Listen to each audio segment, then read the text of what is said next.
A very good morning to you. It is 7 o'clock. It is the 6th of September. We start the news with breaking news this morning. News just in. Let's cross over to our foreign affairs or foreign news editor, Sophie Mokoena, on the latest regarding the health of former Zimbabwean President Robert Mugabe. Sophie, good morning to you. We're getting reports that the former president has died. Can you talk to us about what you're hearing? Yes, Leanne, I just spoke to the former Minister of Higher Education in Zimbabwe, Jonathan Moyo, who has confirmed to me that former President Robert Mugabe has died. Can you tell us a little bit more about his death? Was he in Singapore at the time? Those are some of the reports that I am reading, but perhaps you can tell us more. Well, I haven't confirmed where he was because I had to communicate with Professor Jonathan Moyo on social media. So it was a private conversation. I couldn't really get the details because I wanted just to verify the news. But what I do know is that President Robert Mugabe has been in Singapore for quite a long time.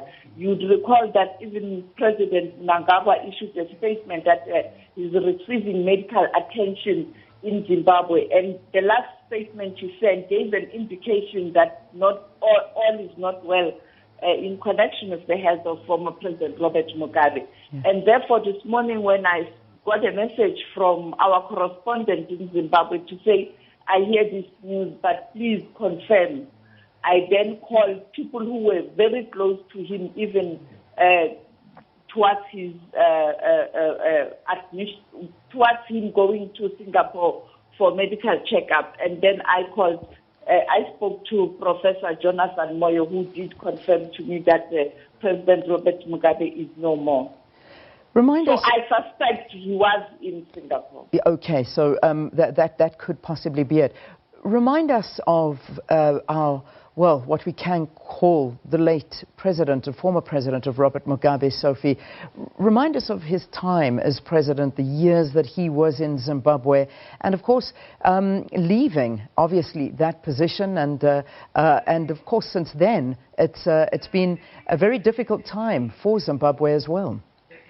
Yes, we would recall that former President Mugabe was quite popular because he was involved in the liberation of Zimbabwe, and he became the president of Zimbabwe. He did very well to turn around the education, but there was a time where things went horribly wrong in terms of the policy that he implemented, which led to the meltdown of the economy. You would recall the policy on the land, where he was criticized and sanctions were even imposed on Zimbabwe. And since then, Zimbabwe has been experiencing economic meltdown. And finally, you know that there was a fallout within the party.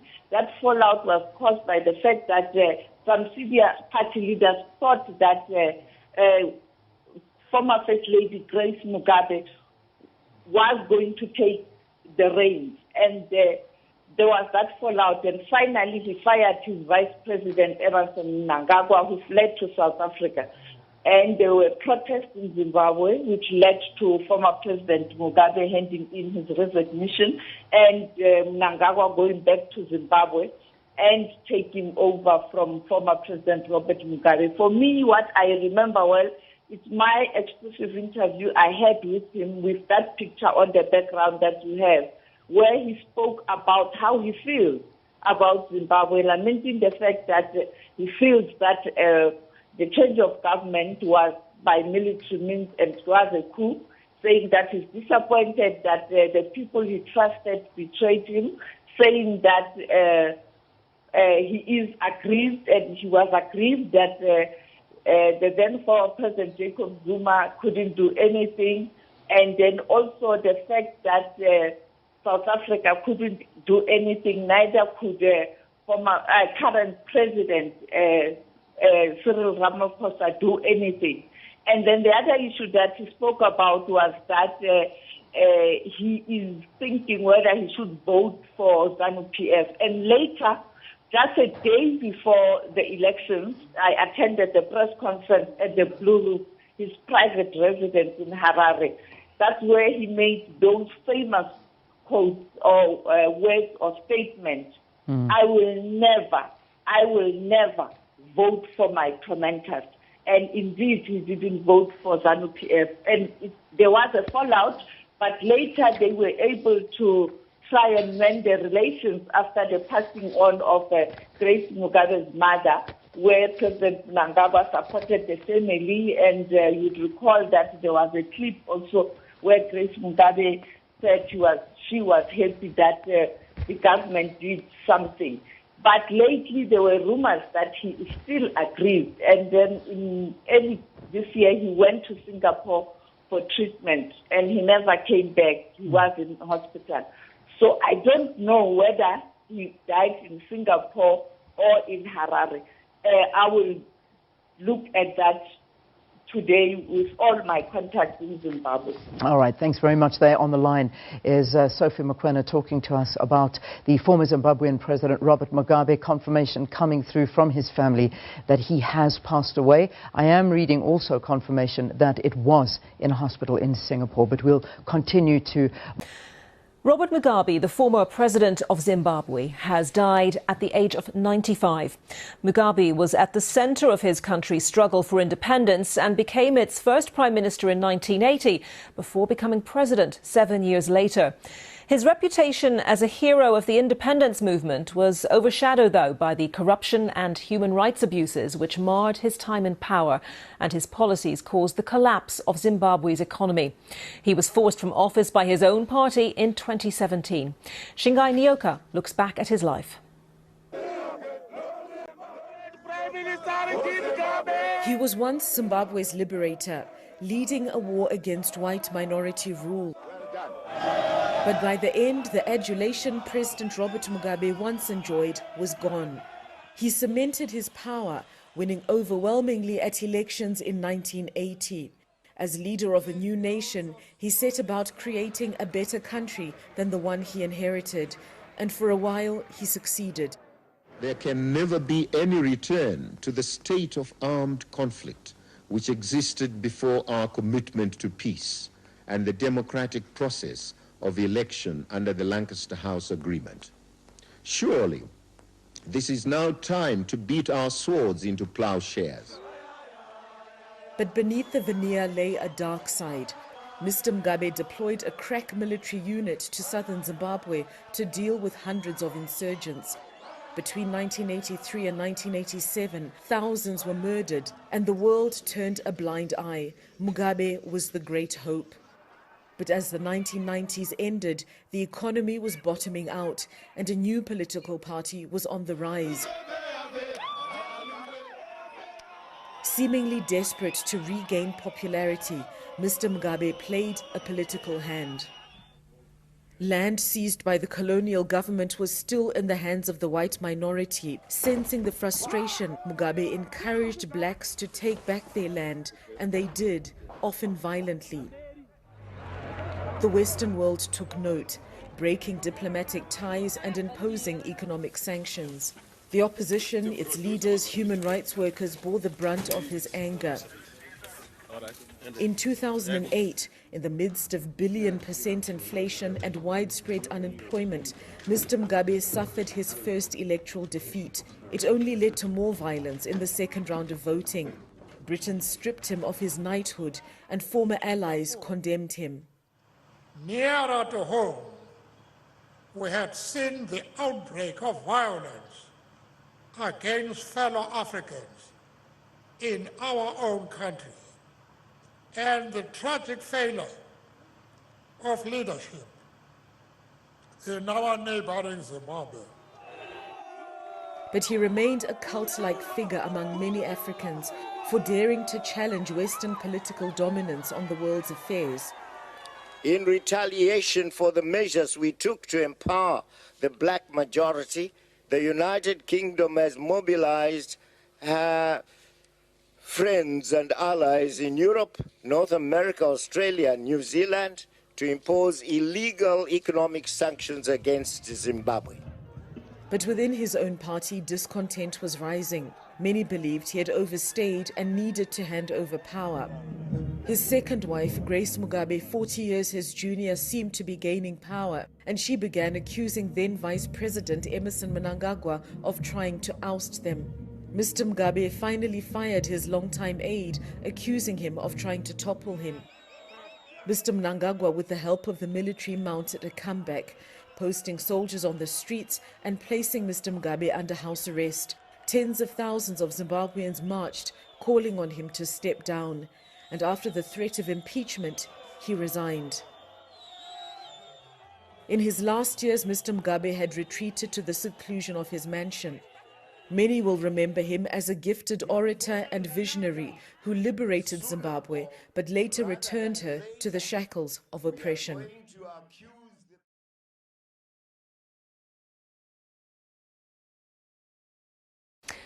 In the last few minutes, we've had a statement from the Gleneagles Hospital in Singapore saying, "We are saddened by the news of the passing of Mr. Robert Mugabe, former president of Zimbabwe." Our correspondent Karishma Vaswani is at the hospital and has sent us this update.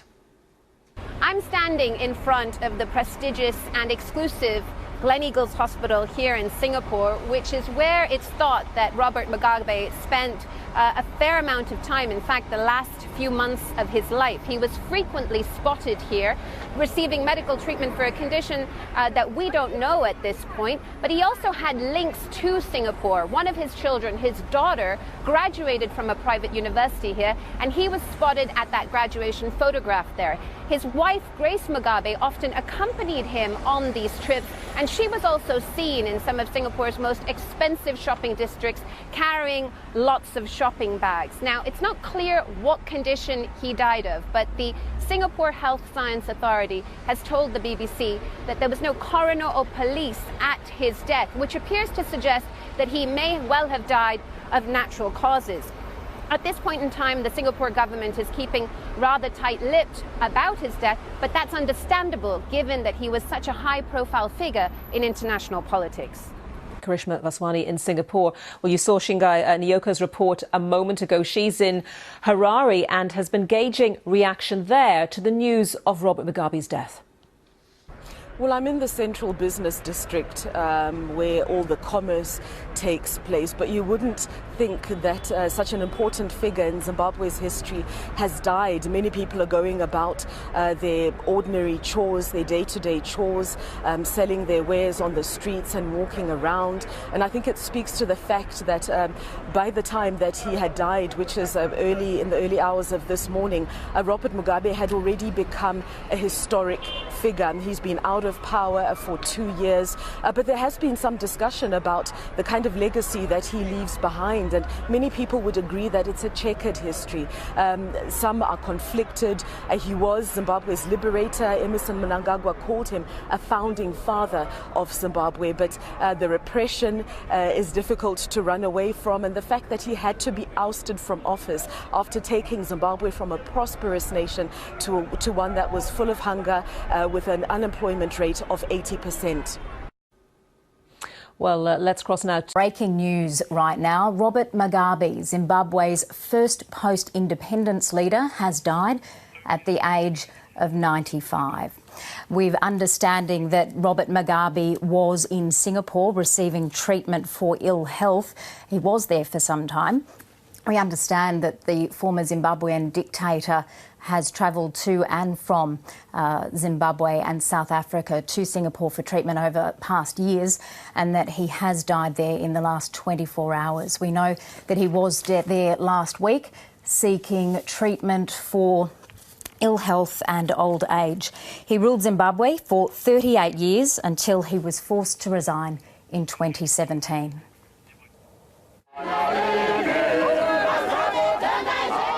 Once hailed as an African liberation hero, Robert Mugabe will perhaps be best remembered as a tyrant who all but destroyed his country. Robert Gabriel Mugabe emerged as a leader of Rhodesia's ZANU liberation movement in the 1970s, after spending a decade in jail for plotting to overthrow Ian Smith's white minority regime. His desire for revolution prompted the British-backed government to mobilise its forces against the black majority. Britain has the option, we have said. Either they opt for peace or they opt to abandon peace and move into a war situation.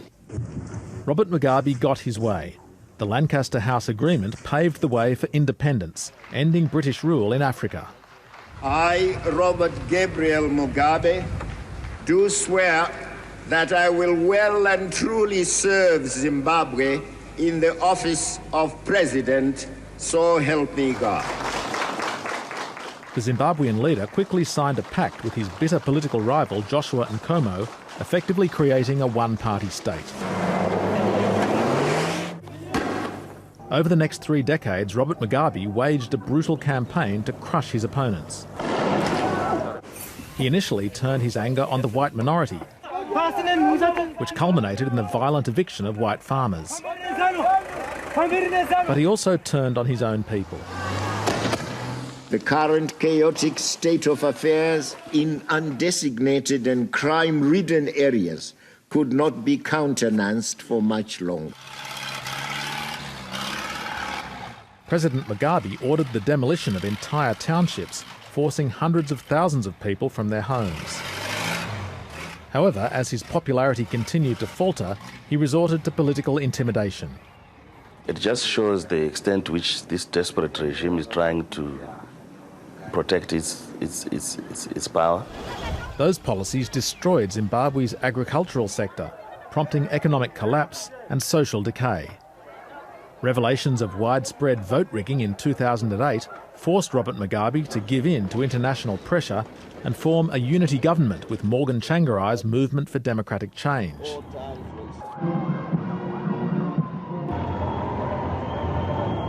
The president and his second wife Grace, who had an infamously extravagant lifestyle, were reviled both at home and abroad. Yet despite their reputations, they were still received by the Pope. Towards the end of his life, Robert Mugabe maintained that his grip on power had not weakened. But Mugabe was wrong. His 37-year reign finally came to an end following the sacking of his vice president and long-term ally, Emmerson Mnangagwa. Rumours abounded that the tyrant would appoint his wife Grace, 41 years his junior, as a replacement. For party officials, the possibility of Grace Mugabe as Zimbabwe's president-in-waiting was a bridge too far. The chief of the Zimbabwe Defence Force. Days later, the nation's army seized control of government and local television stations. The increasingly isolated Mugabe was placed under house arrest. His own party gave Mugabe an ultimatum: retire or face impeachment. Eventually, Africa's longest-serving ruler agreed to stand aside. A decision met with jubilation on the streets of Harare. His former deputy, Mr. Mnangagwa, was installed as his successor under an agreement that granted Mugabe exemption from prosecution.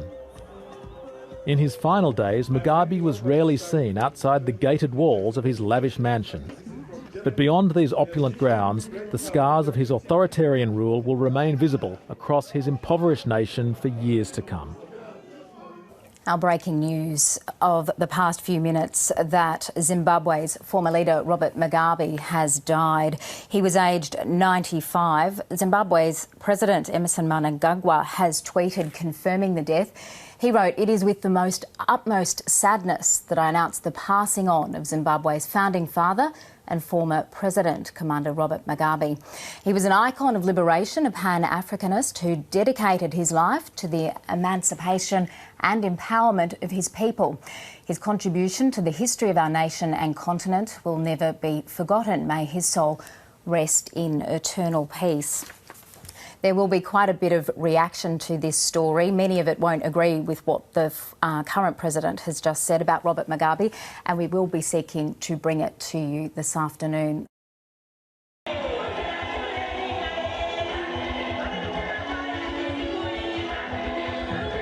And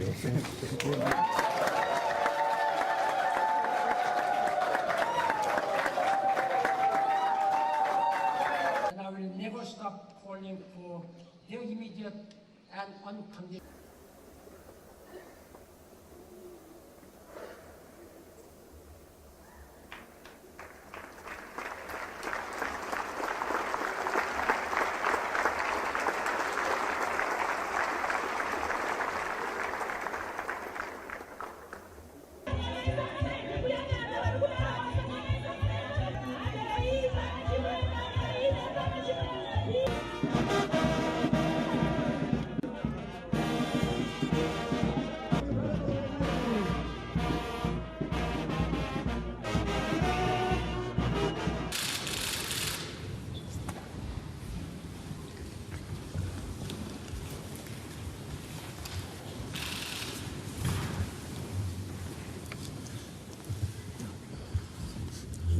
So you have sanctions. We have sanctions. Вы боретесь с санкциями, и мы тоже. In this America, the imperialist at the top of it all, with Europe just following. И вершиной этой империалистической пирамиды являются Соединенные Штаты.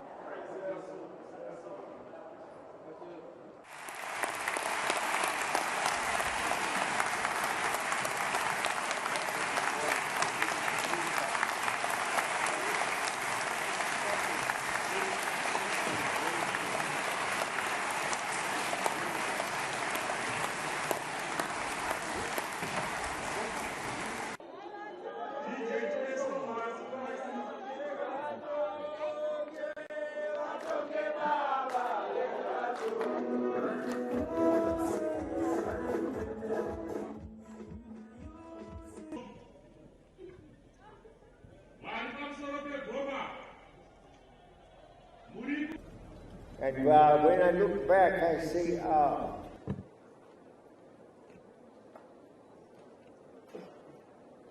oh Lord, why were these taken before me?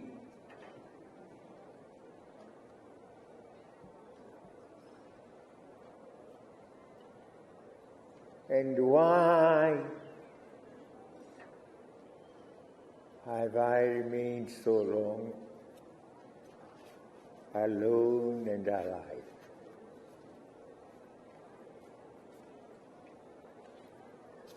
I cannot answer that. Hallelujah. Did you win now?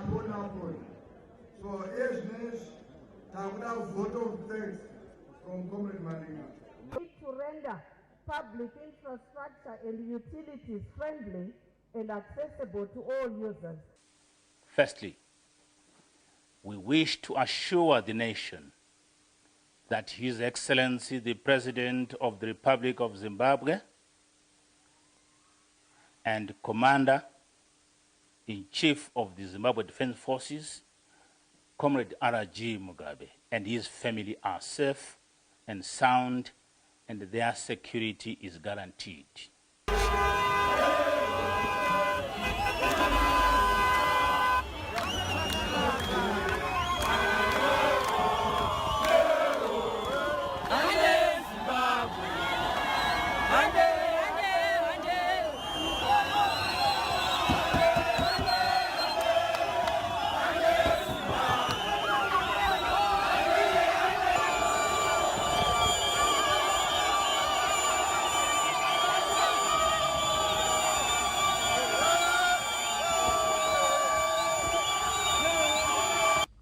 The Congress is due in a few weeks from now. I will preside over its processes, which must not be prepossessed by any acts calculated to undermine it or to compromise the outcomes in the eyes of the public. Resolve contradictions, real or... I thank you, and good night. Asante sana. The Honorable Jacob Mudenda, notice of resignation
I'm handing over this time to the President, His Excellency President Mugabe. This is from Germany.